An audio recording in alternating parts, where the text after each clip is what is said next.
El teatro y el cine, o el audiovisual en general, son parientes. Pero los entendidos saben que son bastante distintos. La audiencia en vivo, lo efímero para uno, las posibilidades que brinda la cámara y el montaje para el otro. Incluso las formas de actuación son muy diferentes. Pero sobre el escenario del galpón, estas dos artes se están cruzando.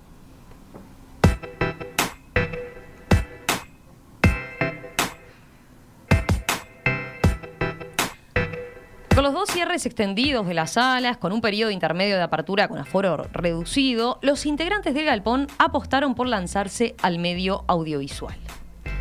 Están filmando una serie, Temporario, que tendrá 8 capítulos y se basa en una idea original de la guionista argentina Esther Feldman.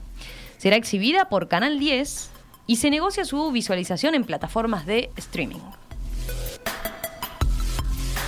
Vamos a charlar en los próximos minutos sobre esta reconversión con el director del Teatro El Galpón, Héctor Guido. Guido, ¿qué tal? Buen día, ¿cómo le va?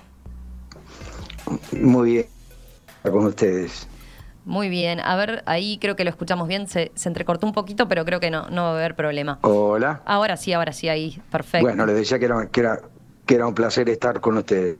Lo mismo para nosotros. Bueno, primero, antes de conocer más los detalles de esto, que estamos ansiosos por saber de qué se trata, quería preguntarle un poco de la situación actual, ¿no? Hablemos del estado actual del galpón. Con estos meses de parate, ¿cómo definiría? ¿En qué situación están? Sí, para ser breve en esto y concreto, la situación del teatro es terrible, la del teatro independiente, por supuesto, ¿no? Ya de por sí es una actividad que fue detectada, estudiada desde el ámbito político como uno de los sectores que necesitaba subsidio, necesitaba la asistencia pública del Estado, y así se entendió en el 2019 cuando se votó una ley de apoyo al teatro independiente, porque el teatro no funciona ya a esta altura, no puede existir sin apoyo de lo público y sin políticas que realmente lo contengan. Bueno, luego vino la pandemia, esa ley no se pone en marcha, lo nuestro no fue una libertad responsable, fue directamente un decreto de prohibición de trabajar, es decir, lo cual era lógico dentro de los parámetros sanitarios, pero tampoco tuvimos una contrapropuesta de cómo seguir existiendo. O sea, cómo llegamos al día de hoy, como todos los teatros, en una situación realmente dramática y estudiando cómo podemos reabrir o salir adelante, ¿no? Uh-huh. Pero en fin, en eso estamos, y este proyecto del que vamos a hablar es parte de nuestro análisis de cómo encarar el futuro y la realidad. Exacto. No, le iba a preguntar una consulta antes. ¿La pérdida de ingresos durante estos meses de parate fue totales, o tienen, por ejemplo, tuvieron todavía los ingresos menguados, pero quizás todavía sostenidos de los socios del Teatro El Galpón? Sí, lo que fue maravilloso realmente fue aquellos socios que continuaron sosteniendo y pagando su cuota, a pesar, por supuesto, de no tener ningún beneficio como contrapartida de su cuota. Uh-huh. Eso, digamos, fueron otros galponeros que jugaron mucho desde afuera para sostener la institución y poder incluso analizar el proyecto que estamos haciendo. Lo hemos analizado por contar con esa espalda social que hemos tenido, ¿no? Para nosotros eso ha sido sustantivo para poder sobrevivir hasta el día de hoy. Y quiero aclarar que también se cumplieron los programas de la Intendencia que habitualmente tenemos como fortalecimiento de las artes a través de FUTI, o sea que algún dinerillo, poco, uh-huh, pero bueno, desde quizás el más importante de la Intendencia se sostuvo, y bueno, un pequeño subsidio que hay del Parlamento, que era de 14 millones, más allá que en cuanto asumió este gobierno, se redujo al 50% y quedó en 7, eso se distribuyó entre los teatros. Si bien todo es mínimo, pero creo que cabe mencionarlo que esos dineros sí vinieron. Por supuesto que para los presupuestos de un teatro como El Galpón no tienen relevancia en absoluto, ¿no? Pero sí vinieron. Tuvieron que mandar personal técnico al seguro de paro, ¿no? Sí, de todo, del técnico, mantenimiento, hay más de 30 personas que están en diferentes áreas del galpón que están en seguro de paro, ¿verdad? Uh-huh. Eso fue, digamos, un elemento de contención muy importante. El retorno, ¿por qué es tan complicado para los teatros? Bueno, uno tiene que pensar en el regreso a la actividad de esos trabajadores, realmente hacer el gran esfuerzo no vamos a perder ninguna fuente de trabajo, eso es muy importante, es una parte de nuestros principios, es la defensa de esa fuente de trabajo, y bueno, eso requiere también tener ingresos, requiere, bueno, todo, reactivar la operativa de un teatro es mucho dinero, y si fuese teatro en sí mismo también requiere de dinero para producción, ¿no? Yo decía que no es como el cine, que uno prende el proyector y comienza la función. Acá hay que empezar a ensayar, empezar a producir, en fin. El regreso al teatro va a ser muy muy complicado, muy muy complejo, y eso fue lo que analizamos desde el primer día de la pandemia, que fuimos dando diferentes pasos. Primero, esos pasos naturales que tenemos que mantener el contacto con la gente, con nuestros compañeros, las canastas de recolección de alimentos, ese perchero solidario cuando vino el invierno, de estar pensando siempre en los que sienten frío, que hoy estábamos hablando, se escuchaba, sí, fue una madrugada gélida, y yo pensaba en la gente que quizás no esté amparada realmente para poder soportarla, ¿no? En fin, estar pensando en lo demás siempre es parte de nuestra identidad, y creo que también eso nos mantiene cerca de la gente. El año pasado ustedes fueron una de las voces principales reclamando una reapertura, ¿no? Recuerdo incluso hacer una entrevista acá cuando habían presentado un protocolo, sí, y estaban esperando para que se les volvieran a abrir las puertas. Este año que el parate fue quizás, no sé si más largo o igual, ¿no? O muy similar.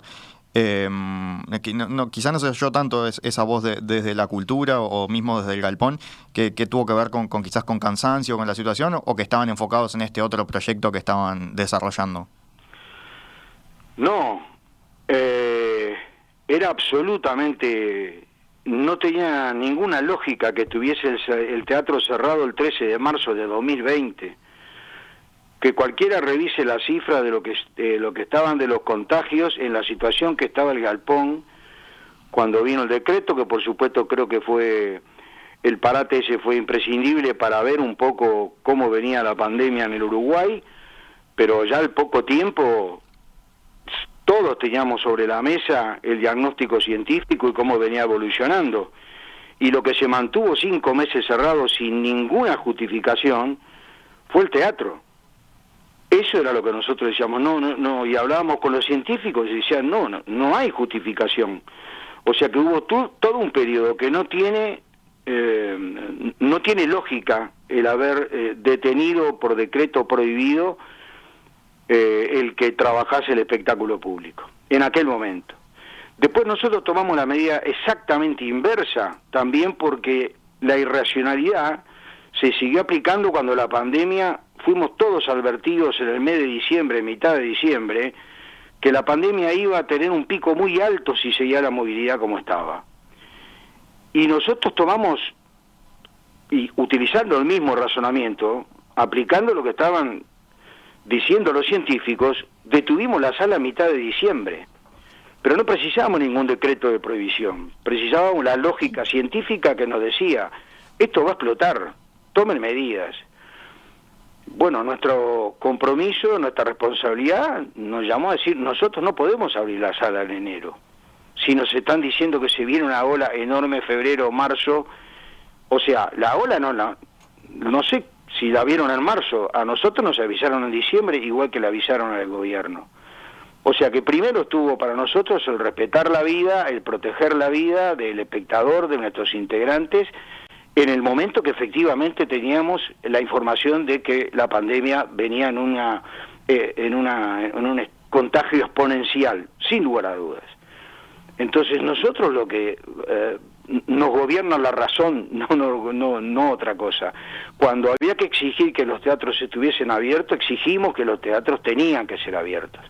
Y así nos da la razón desde la ciencia hasta cualquier persona que hoy mire los números de marzo, abril, mayo del año pasado, y que me pregunten a mí cómo era posible que se estuvieran abiertos en febrero, por ejemplo. cuando teníamos una advertencia muy seria. Pero ahí esos meses a ustedes ya les sirvió para hacer este análisis de lanzarse a este otro proyecto, a hacer esta reconversión, lanzarse al audiovisual. ¿Cómo surgió la iniciativa? Bueno, como todo es un proceso. Nosotros cuando se cierra el teatro por la pandemia, lo que tenemos también es, como le pasó a todos, mirar un poco qué estaba pasando en otros países, tener referencias de cómo fue evolucionando la pandemia. Y bueno, veíamos cómo se fueron instalando otros teatros en el mundo, la modalidad del streaming para tratar de llegar a la gente. Una de las grandes preocupaciones del arte presencial es perder ese vaso comunicante permanente con el espectador, ¿no? Bueno, el streaming, por supuesto, no lo sustituye, no tiene nada que ver con el arte presencial, pero... Sí, a eso ustedes apelaron el año pasado ya, ¿no? Sí, comenzamos con un trabajo, instalamos el streaming, fuimos investigando a ver qué pasaba si la pandemia se extendía en el tiempo, y se hizo todo ese trabajo de streaming que se fue experimentando hasta ver hasta qué grado de excelencia podíamos llegar. Finalmente sí, uno va analizando cómo fueron desarrollando las plataformas en el mundo, y dentro de la pandemia se fortalecieron de una manera increíble, la propia necesidad social, ¿verdad?, de estar en tu casa, de tener que ver una película, de poder estar, no sé, en el entretenimiento, de poder estar de una u otra forma, bueno, en contacto indirecto, pero sí, con el arte. Y bueno, nosotros veíamos que ese camino que se estaba desarrollando, nosotros no podíamos quedarnos al margen, y que el desarrollo del audiovisual podía ayudarnos a nosotros no solo a reconstruir ese tejido imprescindible que precisamos como teatro, que es ese tejido social, el estar con la gente, sino también en acompañarnos en la apertura, ¿no? Nosotros somos uno de los pocos países donde no existe la ficción nacional, donde el actor, la actriz, los artistas uruguayos no tienen presencia en los grandes medios, y eso juega muy en contra cuando uno sale al teatro. Todos sabemos que en otros países la gente va al teatro porque a los propios artistas los conoce desde la televisión. Entonces, bueno, ahí lo que sí estudiamos fue la posibilidad de trabajar otra salida, de comunicarnos con la gente en ese aislamiento que estábamos. ¿Cuál era la mejor manera? Y los grandes medios de comunicación masivos. Y ahí pensamos en los canales, pensamos en un vínculo que hemos tenido muy amistoso con Canal 10, conversamos la posibilidad de producir con ellos, luego optamos por producir nosotros. O sea, la producción en este caso, de este proyecto en particular, es de ustedes, temporario es de ustedes, pero se va a exhibir por Canal 10. Sí, es totalmente nuestra. Ahí, bueno, el recorrido fue muy lento y muy racional, porque nosotros no podemos meternos en un territorio, como tú decías al comienzo. Son disciplinas muy diversas, muy distintas, y no es lo mismo un dramaturgo que un guionista. Ahí por eso recurrimos a Esther Feldman para ver cómo era un guión. Esther Feldman es una especialista de guiones, es una amiga argentina que está radicada aquí en el Uruguay. Y bueno, ella le interesó muchísimo la idea, tomó un poco, quizás por llamarlo de alguna manera, el tutorial o cómo llevar adelante la convocatoria de los guiones. Llamábamos a guionistas amigos como Pablo Stoll, como Rodrigo Borgia, también a dramaturgos como Gabriel Calderón, Acuña. Está Rodolfo Santulo por ahí también, Rodolfo, ¿no? Santulo, Laura Santulo, que son guionistas de una larguísima trayectoria, en el caso de Laura en México, Morelli, que está en Alemania. Es decir, ahí hubo todo un trabajo a nivel de guiones, luego todo un trabajo a nivel de cómo se produce. Vino todo un equipo de cine, encabezado por Guillermo Casanova, la Vorágine Film, que le pedimos que nos enseñara cómo era todo esto. Casanova, director de El viaje hacia el mar, ¿no? Sí, de Viaje hacia el mar, de muchísima trayectoria en cine, en documentales, en fin. Y vino con todo un equipo técnico, teníamos expectativa de que eso se pudiese desarrollar en un edificio anexo que tenemos en Galpón, que es en la calle Guayabo, donde hacemos nuestra escuela de teatro, nuestros cursos. Bueno, lo que ellos llaman el tiro de cámara no les daba por la distancia, era pequeño el lugar, Pero cuando pisaron el escenario del Galpón, inmediatamente me dijeron, acá hay un capital enorme, gigantesco, porque está todo instalado, están las luces, están el cableado de sonido, están las consolas, está todo, hay que hacerlo acá en el escenario. Y bueno, ellos visualizaron que el escenario de Galpón era un gran estudio para la producción de una ficción.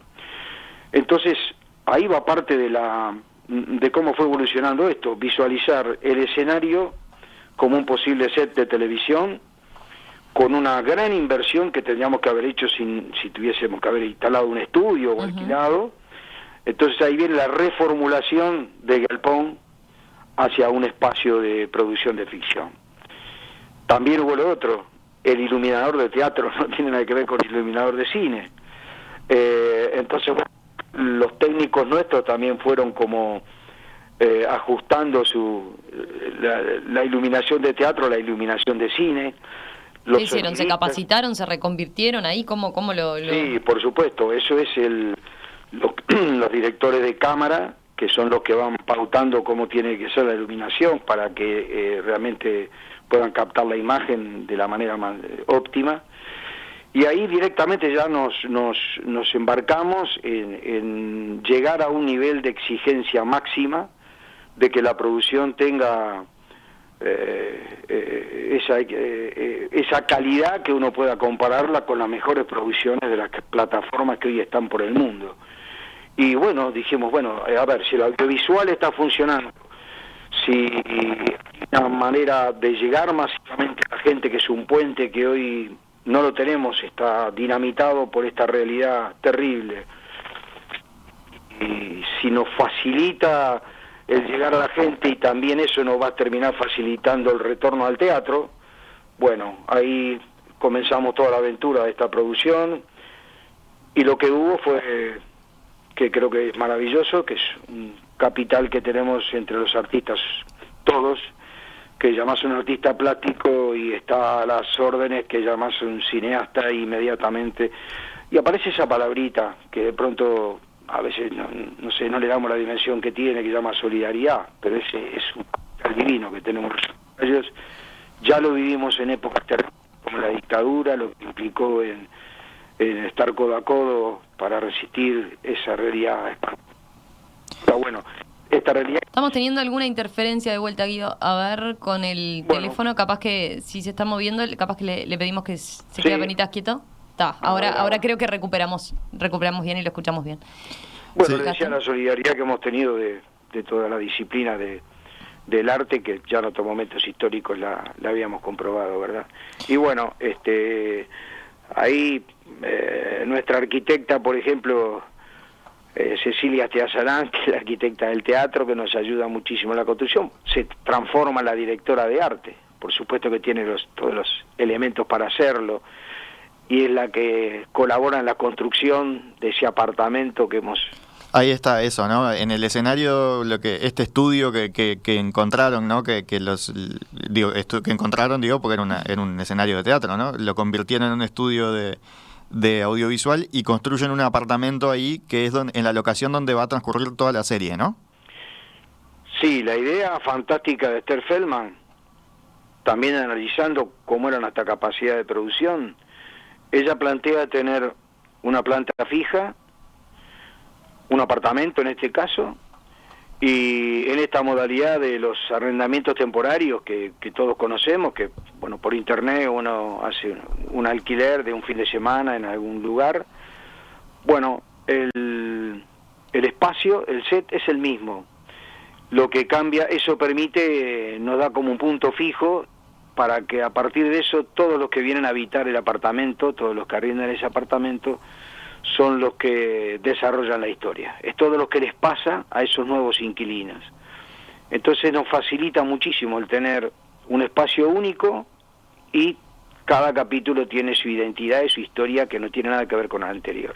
Son capítulos unitarios, ¿no? Cada uno cuenta una historia. Está, unitarios, como le contaba uno de Gabriel Calderón, otro de Pablo Stoll, otro de Federico Borgia, otro de Marcos Acuña, hay dos de Carlos Morelli, que es un guionista uruguayo que está en Alemania, hay dos de los Santulo, Rodolfo y Laura Santulo, Y ahí están los 8 capítulos que ya estamos en 2 y terminando el tercero. Y luego un acuerdo con Canal 10, que no es fácil la producción sin tener previsto también la distribución o la exhibición del producto. Bueno, yo quería preguntarle eso, porque decíamos, el producto es del galpón, ¿no? Lo que va a surgir 100%. cuando esté completo es 100% del galpón. ¿Cómo es el acuerdo concretamente de comercialización con Canal 10? Con quien usted decía, ya tienen un estrecho vínculo, ¿no? Porque, entre otras cosas, bueno, Got Talent, por ejemplo, el programa que tan exitoso de Canal 10, se graba ahí mismo, ¿no? Sí. En el galpón. Ustedes ya tenían todo un recorrido de trabajar juntos, pero ahora, ¿cómo es este vínculo? Sí, exactamente, eso viene de muchísimos años, de muy buena relación con el canal. Y bueno, el canal vio en la sala del galpón una locación extraordinaria para la producción, en el caso de Got Talent. Nos solicitó producir ahí. Nosotros estábamos en un momento retraídos, por supuesto, por la pandemia, y bueno, sí, por supuesto que uno puede negociar un arrendamiento como por dinero, o puede negociar, en fin, de diferente manera. Lo que nosotros conversamos fue dónde estaba nuestra problemática más grande, que era el poder salir al aire, estar con la gente, el que reconozcan a nuestros artistas, para después cuando podamos volver sea más fácil. Entonces, concretamente, lo que le pedimos al canal fue hacer en principio una coproducción de una ficción. También analizamos que no hay ficción nacional en los medios, el medio de aire es nuestro, o sea, también era un desafío. Bueno, finalmente el canal, la posibilidad de coproducción no lo vio viable por la situación en la que estaban también ellos produciendo, y nos pareció muy interesante, sí, encarar nosotros el 100% de la producción, contar con la exhibición del canal, quedarnos como propietarios, por supuesto, del producto, de la serie, es nuestra, es del galpón. Y bueno, esta idea ha trascendido. ¿Pero el canal entonces le compra los derechos para exhibirla? A nosotros el canal lo que nos da es el espacio de aire, donde nosotros también comercializamos ese espacio. Ah, bien. Y entonces, bueno, salimos como una producción independiente al canal, pero sí, creo que el capital del canal no es menor, además de toda una campaña de lanzamiento que va a tener la serie, que se va a hacer cargo del canal. El canal tiene un entusiasmo a la par nuestra, ¿no? Porque creo que me consta que sí que tiene interés en la producción nacional y que tiene interés en esto. A veces también uno, cuando les escucha la realidad de ellos de por qué no se produce ese tipo de ficciones, también uno se da cuenta que no es tan fácil, ¿no? Y cuando la estamos viviendo nos damos cuenta que es muy complejo. En fin, a nivel nacional sí, la exhibición es de Canal 10, pero por supuesto nosotros después disponemos de la serie como entendamos conveniente. O sea, después la idea es, por ejemplo, comercializarla en plataformas de streaming también. Sí,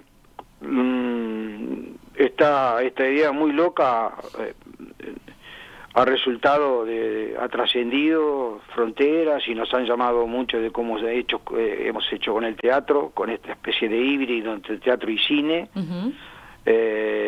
Ha interesado muchísimo, nos han contactado para la posibilidad de que esto continúe, de que podamos seguir produciendo contenidos para esas plataformas, y para nosotros sería muy importante poder visualizar el teatro trabajando en los dos ámbitos que para nosotros son esenciales, como es la presencialidad, el teatro, nuestra razón de ser.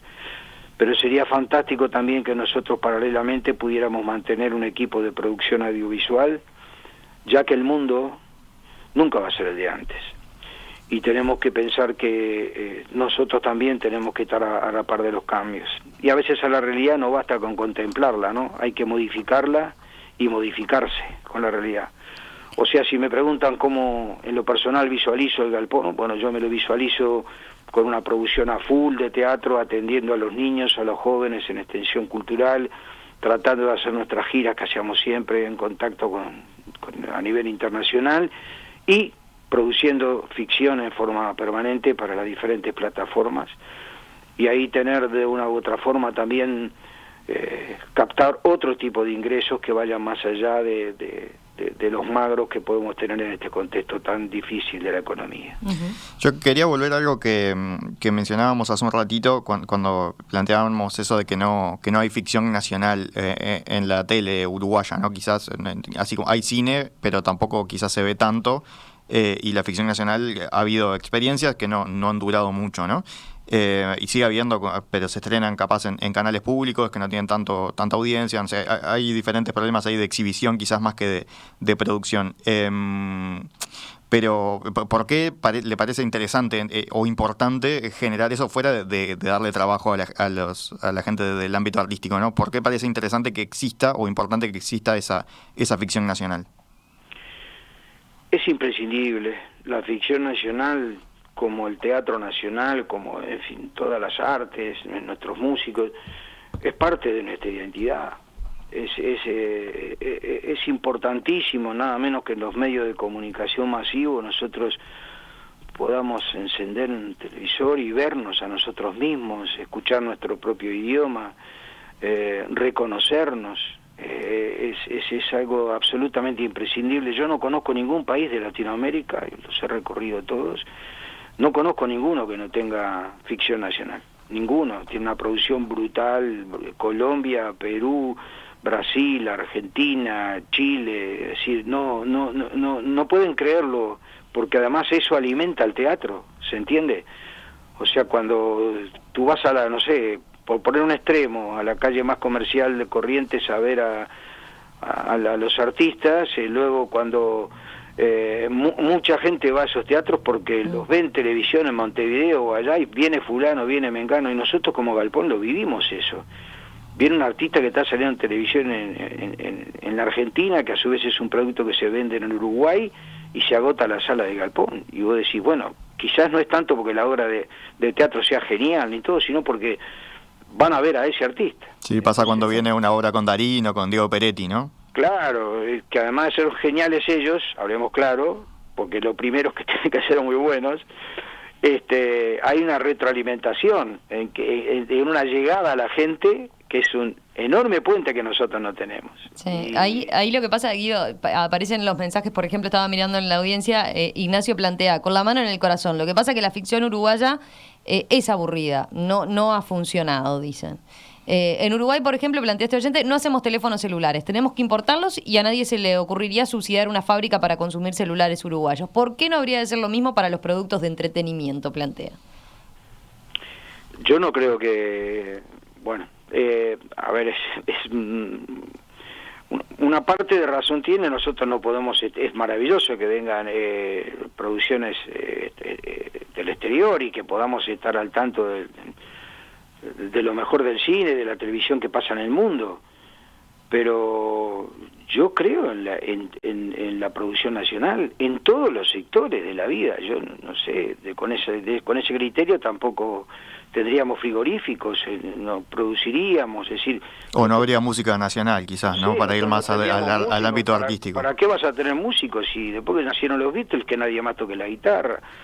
No sé, me parece que... pero es cierto, creo que lo que decía el oyente es que las experiencias que se han dado en televisión abierta, por ejemplo,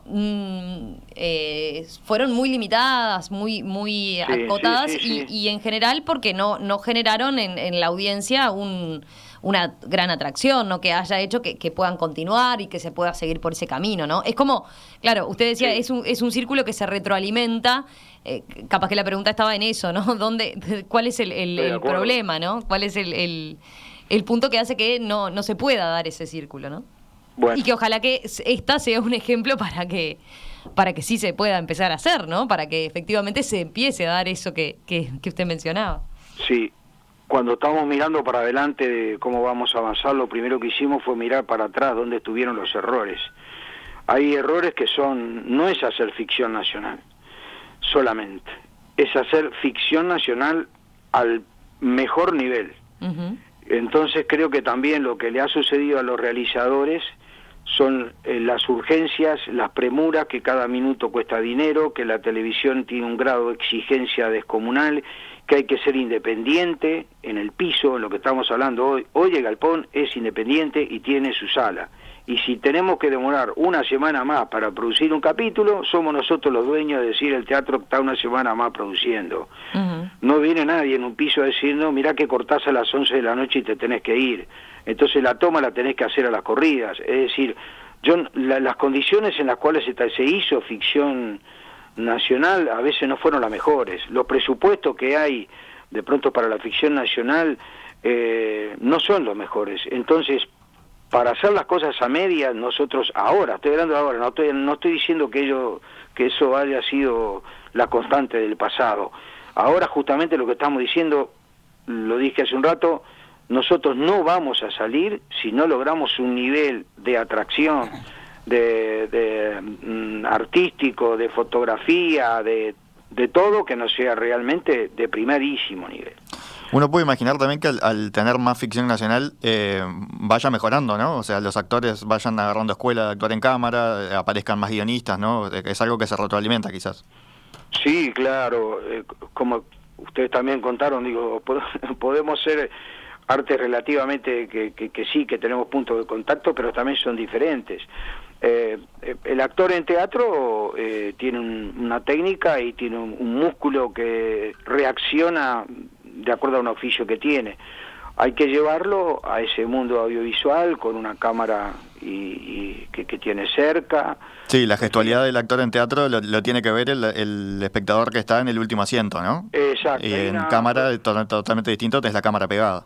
Sí, exacto, hay una proyección, digamos, de energía que uno tiene que, en el caso nuestro, tiene que llegar a 800 localidades, entonces tu voz tiene que correr por la sala, tu gesto tiene que, no basta con una cerradita de ojos porque no te ven, tenés que hacer otro tipo de gesto que, bueno, pero todo eso que es una especie también de reformulación de la técnica del actor, es mucho menos complejo de lo que a veces hay un mito que el actor de teatro no puede hacer cine, por supuesto. Creo que quizás es al revés, el actor que solo hizo cine es muy probable que no pueda hacer teatro, le cueste más.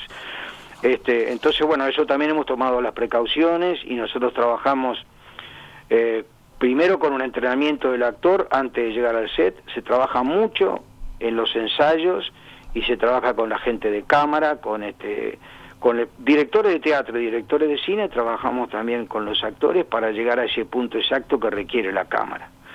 De todas maneras, como yo decía, queremos que tenga identidad nuestra ficción. Uh-huh. No va a ser netamente televisión, ni va a ser teatro filmado. Y va a tener una identidad propia, que va a ser, sí, el teatro haciendo televisión. Lo cual no quiere decir que viole ninguna de las dos reglas esenciales de estas dos artes, ¿no? Quiero decir, la gente finalmente sí, por decirles algo, no tenemos ningún problema en que la gente sepa que eso se está realizando en el Galpón. Nos encantaría, terminada la ficción, dejar armada, por ejemplo, la planta, la escenografía, ese apartamento, y que la gente luego vaya a ver la obra presencialmente. Ese capítulo lo puede ver en el teatro, se lo hacemos para teatro, y esa historia la podemos repetir en el teatro, lo mismo que vio en televisión, y esta convivencia es un poco lo que nos parece fascinante también, ¿no? Sin duda tienen un gran desafío por delante. ¿Cuándo estrenan? ¿Cuándo estrenan la serie y cuándo tienen previsto la vuelta al teatro como tal? Bueno, el rodaje es durante todo el mes de julio, quizás nos lleve, tenemos previsto que bueno, se nos pueda extender un poco la primera semana de agosto, luego viene toda la postproducción y la edición, y la aspiración nuestra es el mes de septiembre, que es el mes aniversario del Galpón. Bueno, un elenco nuestro va a estar en Tenerife en una gira internacional con teatro, y otro va a estar acá reabriendo también la sala, Pastarán a contar la muerte, que es la obra de Gabriel Calderón, que tuvo un éxito fantástico el año pasado, ya está montada, lo cual nos facilita de que rápidamente pueda ponerse en escena, y en ese mes queremos que todo eso rodee el estreno de la ficción en Canal 10. Héctor Guido, director del Teatro El Galpón, gracias por estos minutos aquí en Perspectiva. Éxitos entonces con Temporario. Ya después tendremos entonces novedades ahí sobre septiembre de la fecha de estreno y podremos comentar entonces ya habiendo visto algún capítulo. Un abrazo, Bueno, un abrazo, muchas gracias a ustedes por la llamada, la invitación y la difusión de esto. Un gusto. Gracias. Chao.